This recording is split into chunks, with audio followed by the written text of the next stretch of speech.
بسم اللہ الرحمن الرحیم۔ حضرت خبیب رضی اللہ عنہ وارضا میرے نبی کے صحابی، کفار ان کو گرفتار کر لیتے ہیں، پکڑ لیتے ہیں۔ مشرکین مکہ باہر نکلتے ہیں حضرت خبیب کو لے کر، تاکہ اس کو میدان کے اندر کھڑا کر کے شہید کیا جائے۔ اللہ اکبر!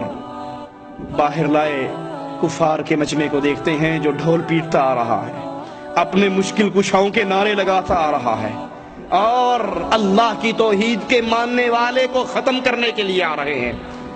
حضرت خبیب کہتے ہیں اگر اجازت دو میں اس رب کی ملاقات سے پہلے اس کے سامنے 2 رکعت نفل نماز تو پڑھ لوں۔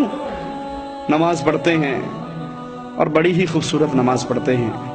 سلام پھیر کے کہتے ہیں اللہ کی قسم، آج رب کے لیے جب قربانی دینے کا وقت آیا مجھے نماز میں لذت ہی بڑی آئی۔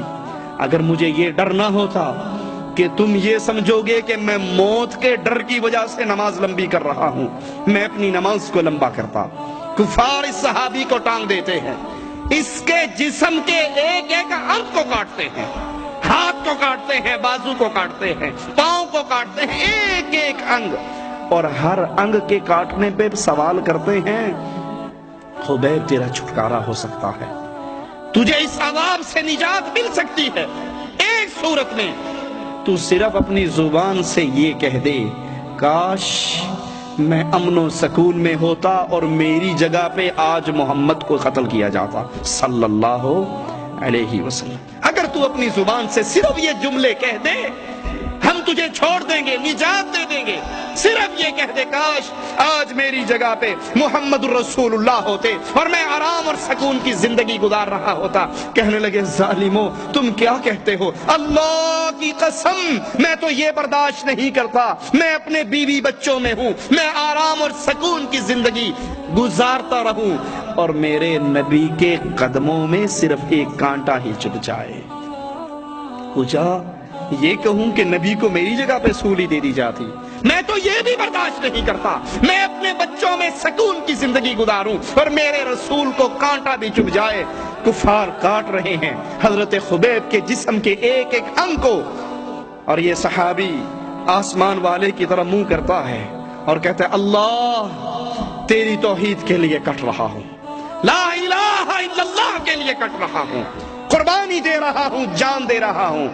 زبان حال سے کہنے دیجئے مالک اگر تو میرے اس حال پہ بھی راضی ہے تو میں کامیاب ہو گیا۔ اللہ ان کفار کو گن لے، اللہ ان کفار کا شمار کر لے، اللہ ان میں سے کسی کو معاف نہ کرنا، سب سے میرے خون کا انتقام لینا۔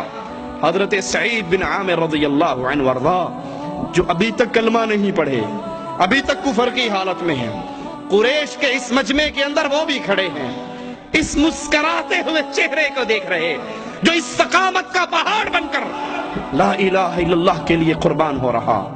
پھر کلمہ پڑھ لیتے ہیں، کلمہ پڑھنے کے بعد اپنی مجلس میں بیٹھے بیٹھے بے ہوش ہو کے گر جاتے ہیں۔ امیر المومنین عمر ابن خطاب پوچھتے ہیں سعید تو اس طرح کیوں بے ہوش ہو کر گرتا ہے؟